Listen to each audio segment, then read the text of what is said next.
Assalamualaikum warahmatullahi wabarakatuh. Alhamdulillah pada kesempatan hari ini saya Safira Zanata dengan NIM 211102030011 akan mempresentasikan tugas dari Bapak Abdul Ghofi Dwi Setiawan MH selaku dosen mata kuliah SPDI. Langsung saja, tema yang akan saya bahas pada hari ini yaitu tentang pengadilan HAM atau hak asasi manusia. Materinya yang pertama, ada pengertian pengadilan HAM, yang kedua, fungsi pengadilan HAM, dan yang ketiga, tugas dan wewenang pengadilan HAM. Apa itu pengadilan HAM? Pengertian pengadilan HAM berdasarkan Undang-Undang Nomor 26 Tahun 2000 tentang Pengadilan Hak Asasi Manusia, disingkat Pengadilan HAM, adalah pengadilan khusus terhadap pelanggaran hak asasi manusia yang berat. Pengadilan HAM merupakan salah satu pengadilan khusus yang berada di bawah peradilan umum dan merupakan lex spesialis dari Kitab Undang Hukum Pidana. Pengadilan ini dikatakan khusus karena dari segi penanaman bentuk pengadilannya sudah secara spesifik menggunakan istilah pengadilan HAM, dan kewenangannya pengadilan ini juga mengadili kejahatan-kejahatan tertentu. Kejahatan-kejahatan yang merupakan yurisdiksi.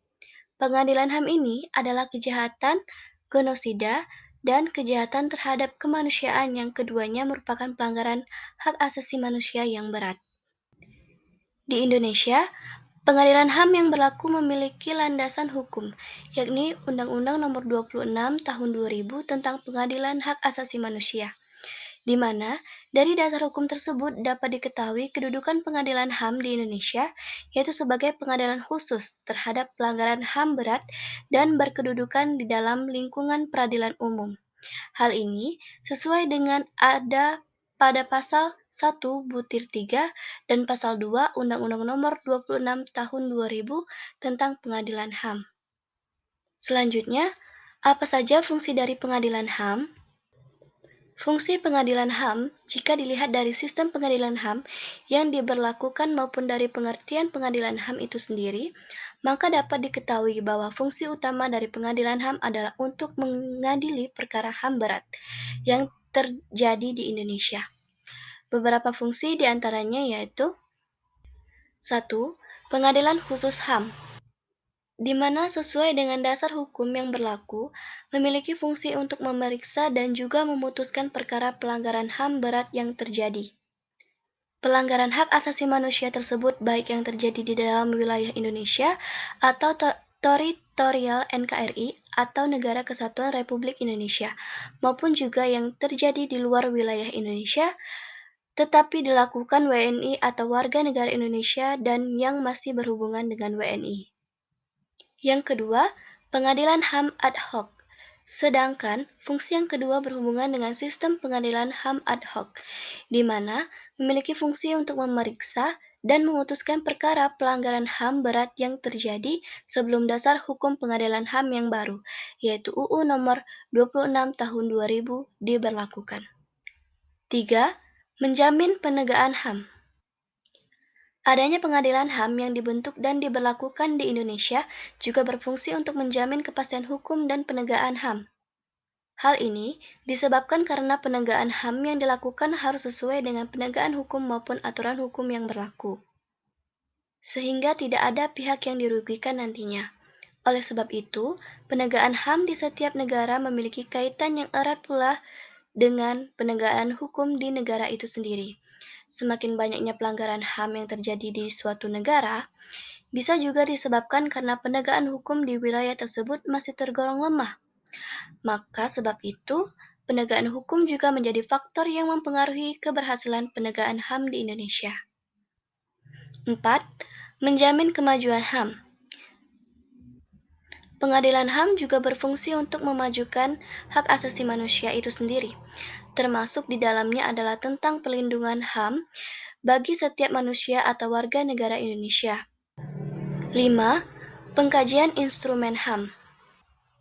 Hal ini dimaksudkan agar instrumen yang diberlakukan seperti lembaga HAM, dasar hukum HAM, maupun yang lainnya dapat dijalankan maupun berlangsung dengan semestinya. Apabila instrumen HAM yang berlangsung tidak sesuai, maka dapat pula memicu adanya ketidakstabilan dalam penegakan HAM termasuk bagi pengadilan HAM itu sendiri. 6. Meningkatkan kesadaran akan HAM.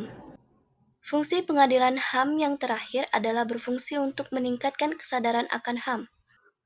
Pengadilan HAM secara langsung maupun tidak langsung harus sadar akan tingkat kesadaran HAM dalam masyarakat. Karena semakin tinggi tingkat kesadaran HAM, maka semakin rendah risiko pelanggaran HAM terjadi. Setelah kita mengetahui fungsi dari pengadilan HAM, selanjutnya, apa saja tugas dan wewenang pengadilan HAM? Tugas dan wewenang pengadilan HAM. Tugas pengadilan HAM atau lingkup kewenangan dari pengadilan HAM ini diatur dalam UU Nomor 26 Tahun 2000 tentang Pengadilan Hak Asasi Manusia, di mana sesuai dengan kedudukan dan dasar hukumnya, maka tugas dan wewenang dari pengadilan HAM yang paling utama adalah untuk memeriksa dan memutuskan perkara pelanggaran hak asasi manusia yang terjadi dan bersifat pelanggaran HAM berat. Di sini ada 3 poin penting dalam tugas pengadilan HAM tersebut. Di antaranya, 1. Di dalam wilayah teritorial Indonesia.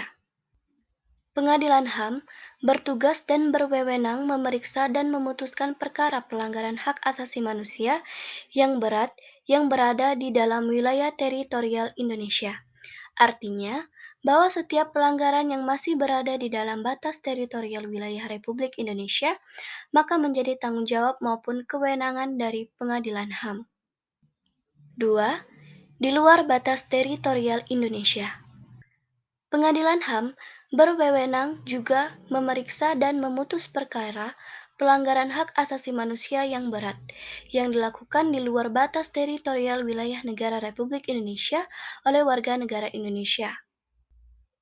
3. Pelanggaran HAM oleh seseorang di bawah 18 tahun.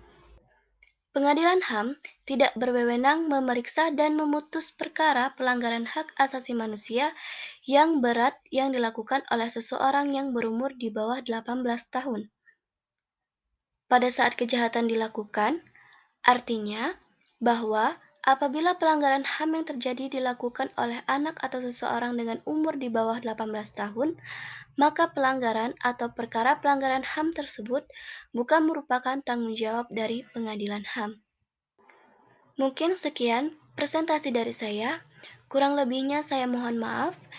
Terima kasih sudah mendengarkan. Wassalamualaikum warahmatullahi wabarakatuh.